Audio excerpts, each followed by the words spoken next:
Welcome everyone to imaginativevisions.com Nostalgia Trip, where we go back into time to relive, rewatch, review, replay things of the past or reread things of the past and just talk about them. So it could be from video games, books, could be movies, TV, plays. So we're going to go back into time today for our first trip for going to the year 2014 to talk about a ABC show that only ran for one season in the year 2014, and that show is Mixology.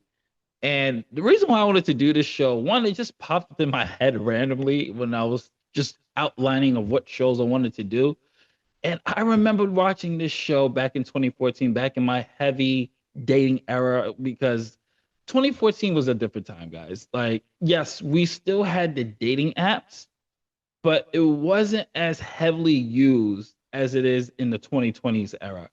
We still had to go, us men still had, and the ladies too, we all still had to go out and meet people. We had to go to lounges, bars, libraries, wherever you wanted to go meet somebody. You actually had to have the courage to go out there and talk to a girl. I mean, this was the culture of where we guys would have to bite the bullet and buy a lady a drink if we wanted to talk to her, or try to strike up a conversation. This is when you had to have what we call game. You had to have game. You had to have some type of skills to talk to the ladies. And this was that type of era. And what mixology did and what mixology was, to just give you a quick overview of it. When ABC premiered Mixology in February 2014, the network promoted it as something different, a sitcom that took place entirely over the course of one night inside a Manhattan bar.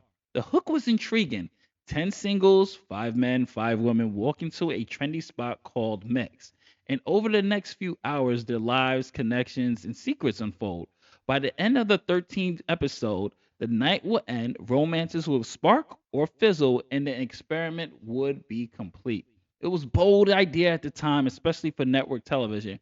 Romantic comedies were plentiful, but few dared to compress an entire season into a one night of storytelling. Mixology was created by John Lucas and Scott Moore from The Hangover alongside Ryan Seacrest's productions, set out to capture the chaos, awkwardness, and vulnerability of modern dating. But while it reached for originality, it also stumbled into pitfalls that ultimately cut its run short. For me, I will say this. I love the show. I remember watching it when it came out, and we were watching it. I worked at the bank at the time, so me and my coworkers, we would watch this in the break room during lunch and just catch an episode every time, every day, like just rewatching it, just because you got to remember at this particular time, one, it was a less offensive. It was, I would say, a less offensive conscious time, meaning that you can put offensive things in there, things that are now deemed problematic for the time, for this era. That was just wild, wild west, like the '90s, early 2000s. From that 2014, I think it got a little bit more progressively conscious, I will say around the 2015 mark. So this was, I guess, towards the end of what people were just like, okay, this can't be allowed. This person's a, yeah. So back then, folks, things were the wild, wild west. Like you can just put a lot of stuff on TV, and people weren't really that offended or wasn't making noise for a cancellation at the time. Writers had free will. There was a legit free will type of business at the time. But for me, watching Mixology, it was so surreal for me and my friends watching it because we were living it at the time. We were going out. We were going to, I mean, I live in New York. So for those who are familiar with Long Island, we will go to like a Nautical Mile. We'll go to 42nd Street. We'll go to 34th. We'll go to West Fourth. We'll go to bars. We'll go to lounges. We'll just be talking to women and just striking up conversations and things of that nature. And then some of us started to go to the dating app game and just start swiping left and right and meeting people that way. But it was just a, for me watching it at the time, especially I'll get into the character Tom. I was one of these characters, and I guess that's why it resonated for me so much, because it was like holding up a mirror when it comes to certain these characters. I was the character Tom. I had a friend who I don't really talk to anymore, but I had a friend who was Bruce. I had another friend who was like another character. I have girls that I know that are the Maya character. So me watching this at the time, it was just such a mirror image. I was like, oh my god, this is our lives, and I loved it for it, and it was funny. Certain jokes today that they have in mixology cannot pass now. Like there will be tweets, there will be Instagrams, there'll be call for cancellations. It would not pass through today. And you're going to see that when I talk about the character Bruce. But speaking of characters, before we talk about that, let's talk about that concept and why it was risky, but worked. The essential conceit of mixology was risky. Could an audience stick with characters through a single evening stretched across an entire season? Each episode introduced flashbacks that can explain why these people were the way they were, insecurities, past relationships, victories, and traumas. The technique kept the show from feeling static and allowed character arcs to unfold even with the narrow time frame. There was also genuine promise in the setup. By tossing 10 distinct personalities into a bar, the show could shuffle pairings, shift dynamics, and keep viewers guessing on who might end up together by the end of the night. In theory, it was like speed dating meets an ensemble comedy, quick, unpredictable, and laced with potential. Despite its short run, mixology wasn't without its strengths. It was that season that told of one night that gave the show an edge. Viewers will watch to see what will happening at this particular hour or this particular minute, what characters are doing at this point. It felt realistic because most of us actually who's ever been out in the dating scene has been to at least a bar or lounge once and stayed there at one location the whole night. So things can change. Not to mention that the flashbacks is where the show really shined. It peeled back why characters put walls or made questionable choices. It found depth. These glimpses helped certain character arcs resonate beyond the bar antics. And not to mention the chemistry of the cast. Many of the actors were newcomers at that time, but some pairings clicked. As the season progressed, certain relationships began to feel more genuine, charming, and giving the experimental flashes of what could have become more given its runtime. But as I said, we were going to talk about characters. So let's talk a little bit about the characters. I alluded to you before that one of the characters that was central to me was Tom. Why? Well, Tom was recently dumped. Tom was sensitive and hesitant. He is the quote unquote nice guy archetype. And he was reluctantly dragged back into the dating scene by his friends.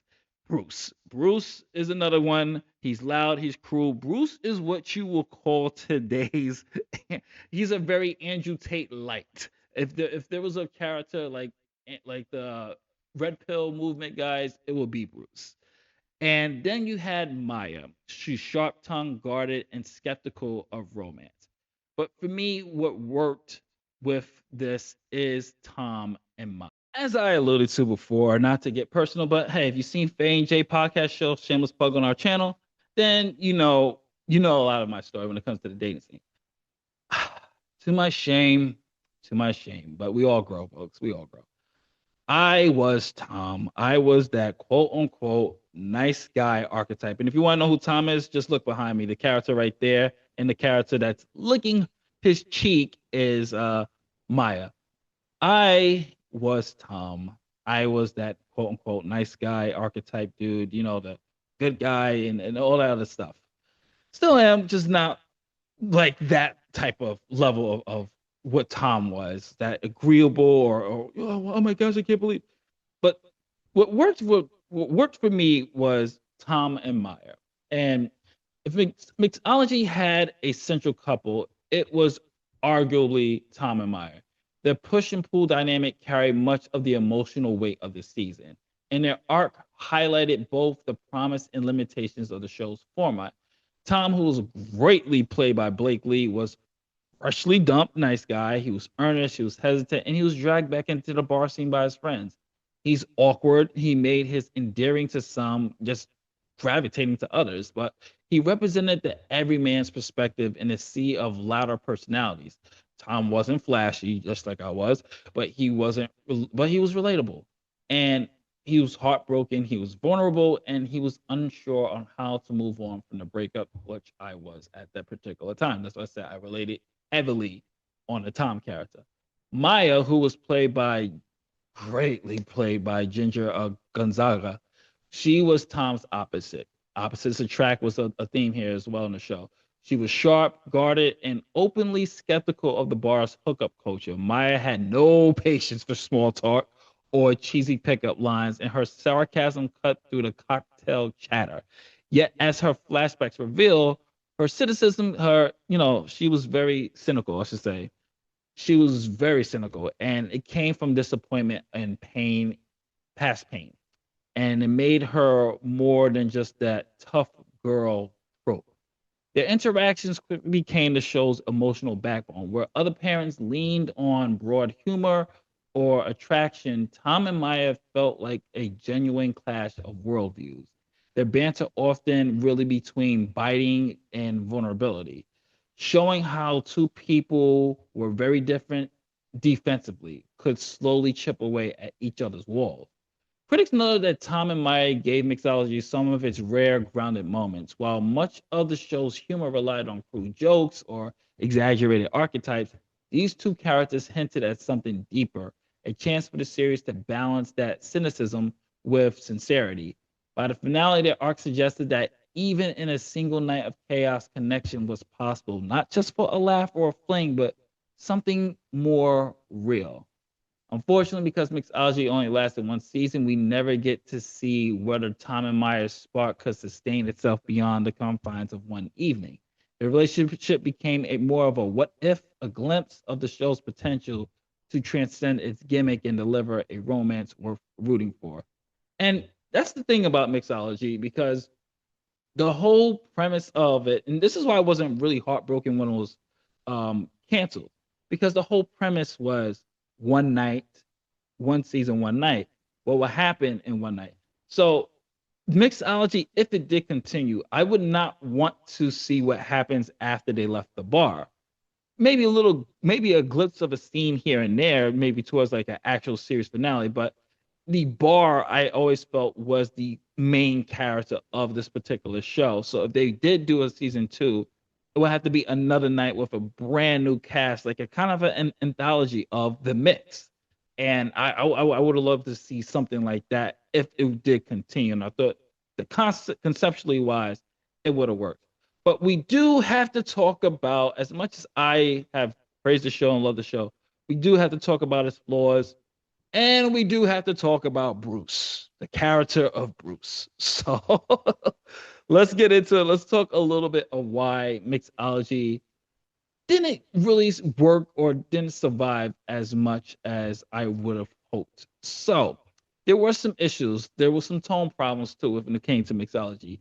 The humor often leaned crude, veering into territory critics labeled sexist or mean spirited. The character of Bruce, who doubled as both participant and narrator, embodied this. His worldview was framed as comedic, but he basically was a misogynist that left a lot of viewers turned off. Then we also had the problem of having 10 characters. With 10 leads and a compressed timeline, some characters remained undercooked. And if you didn't care who paired off with who, the central concept of the show lost its hook. Because if you have underdeveloped characters and you see this character leading with this other character who's also underdeveloped, you're not going to care as much as you see Tom and Maya, who got more of the characterization in this. Not to mention the time slot was that it was kind of tone wise a mismatch for ABC's brand. It was slotted after Modern Family. So you have this adult humor, bar centric storytelling clashing with the family friendly expectations of the lead in. And that transition from that suburban warmth to this chaotic New York City pickup line tequila shot was jarring. And if you've been in New York City, especially in that time, you know the bar scene was heavy back in 2014. And not to mention the ratings faded fast. The show bled viewers from week to week. And in May 2014, ABC unfortunately pulled the plug. But it wasn't just the ratings. Plenty of shows start off slow and find footing later. What hurt the most of mixology was how quickly the audience made up their minds.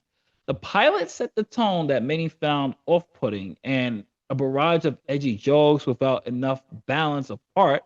Critics argue that by the time later episodes softened and deepened the characters, much of the audience had already turned out. Its structure experimental was a double-edged sword. On one hand, it made the series unique. On the other, its limit in its longevity. Once the one night concept was over, where would it go? Like, what would you do? But it could also do what I suggested, which was, make the show an anthology. Like I said, if they made Mixology an anthology, hey, that rhymes. Mixology anthology. Yay. Anyway, sorry. If they made Mixology an anthology, I could have seen this go on. You could have had this one night with this particular cast, the next night with another cast. It could have just been forever evolving each night because, yeah, some might argue you might have characters or some people go to the same bar every single night. There are people like that who just bar hop and go to the bar every single night. So you could have the same characters come back, from time to time.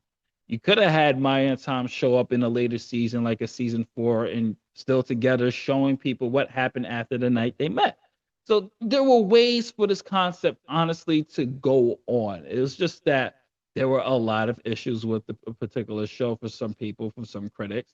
And I guess one of the central characters, Bruce, was one of the main focuses that turned a lot of people off. Me, personally, I had no problem with Bruce. I thought Bruce was funny, but you have to remember the time that we was in. Certain jokes were tolerated, and now in today's world, certain jokes are not tolerated.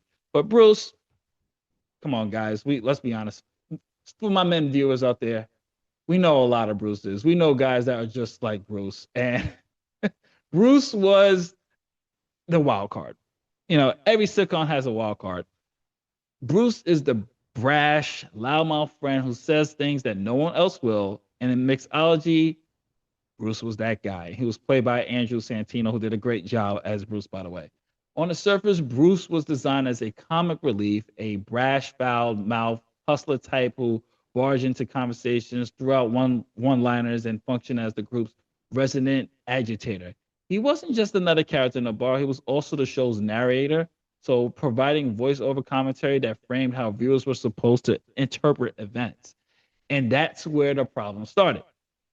By making Bruce the narrator, Mixology gave him that outside influence. His perspective became the lens through the wide audience, which often viewed the night. The issue: Bruce's worldview was built on being a sleaze and objectifying women and mocking their vulnerability. When his jokes landed, they came off as clever, and when they didn't, they reinforced certain stereotypes and toxic attitudes the show seemed to endorse rather than critique. There was sexism in the humor. Critics were quick to point out how many of Bruce's jokes hinge on reducing women to conquest or dismissing them entirely. In a cultural moment where sitcoms were under increased scrutiny for how they represented gender, mixology's reliance on Bruce's voice felt tone deaf. Like I said, this was during the era, my friends, where we are slowly transitioning into the era that we have now. Like I said, 2014 was kind of like that last wild, wild west era where I will say that networks and everybody else became a little bit more socially conscious. Some might say sensitive. Some might use the term woke, which I absolutely hate because you guys bastardize that word. It's not what woke means, and I'm just gonna say it right now. Please look up the word woke and don't listen to what these grifters call it. Woke is not that. I will say it became a little bit more social conscious. That's the word I use. It became a little bit more social conscious, a little bit more progressive.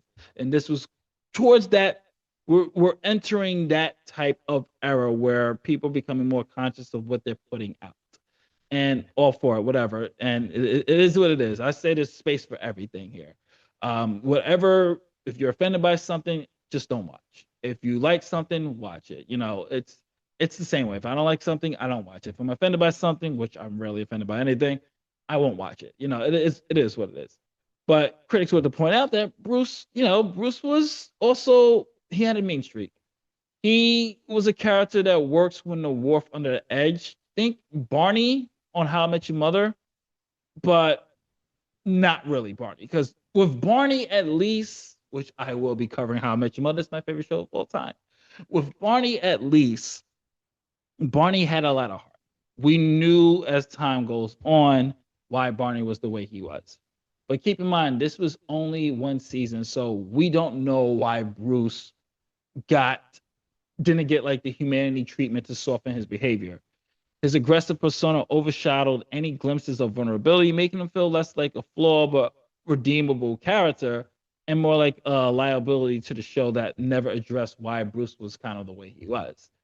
And Mixology tried to balance raunchy humor with heartfelt flashbacks that gave characters depth, but Bruce then disrupted the balance. Like his voiceover sometimes will undercut the emotional beats, kind of like how Marvel does when they have an emotional moment and then there's a joke right after.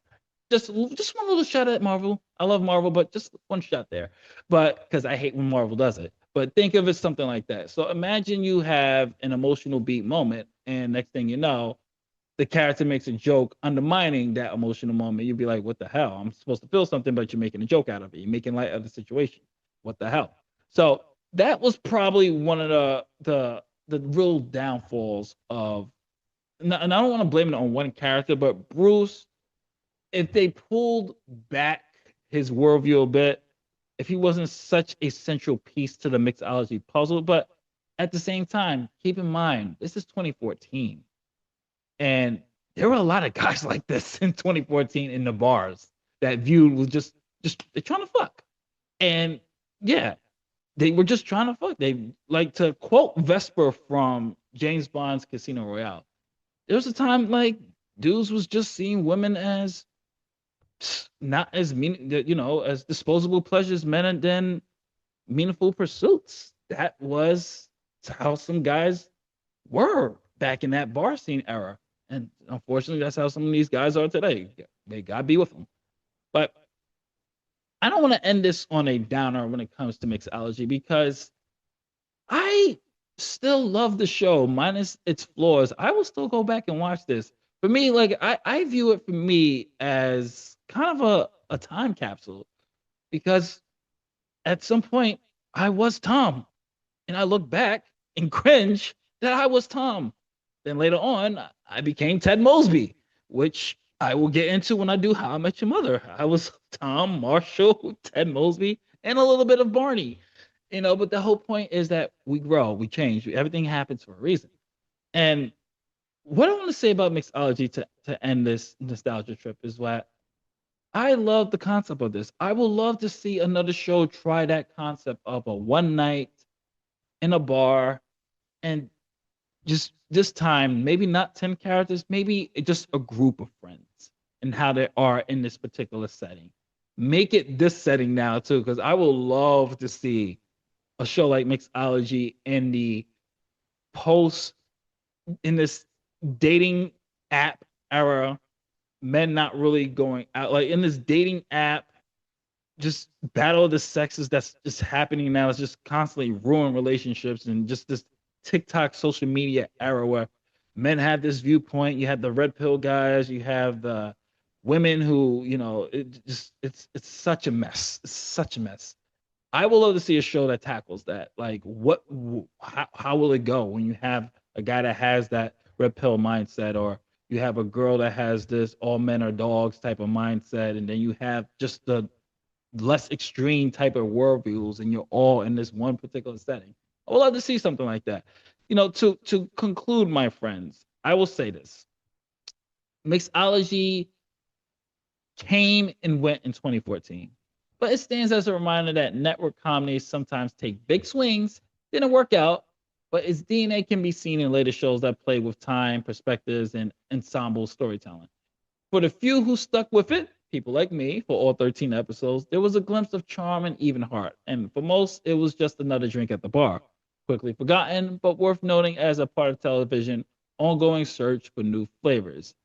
I loved the show. I thought the show was good, minus its flaws. I had fun with it. I had fun with it. I thought it was pretty good, and that's mainly because I could relate so much to it. Just because one, I'm a New Yorker, live in New York, and at that time we were going out. We were in the New York bar scene. We were in the lounge scene. So things that were on the show was things that was actually happening to us, and just like, oh yeah, that reminds me. Yeah, that That's possible. That like the wild craziness, that was all there. So this is going to end our first trip in the nostalgia. This is Justin from oldtacosandgeeks.com. To my old heads out there, I know like we're unks now, which is crazy, which is ridiculous. Like we're only in our late 30s and we're unks. But for those who watch Mixology, what did you think of the show? Do you remember the show? That's what the whole point of nostalgia is like, oh shit, I remember that. Do you remember the show? Comment below, let me know. What did you think? Did you feel like, if you rewatch it now, do you feel like it's problematic? Do you think Bruce's character could work today? Let me know in the comment section and I'll be in there. So thank you for your viewership. And if you like what we do here, please like, share, subscribe, hit the notification bell. Helps out the channel tremendously. And of course, visit imaginativevisions.com. A lot of stuff over there. It is.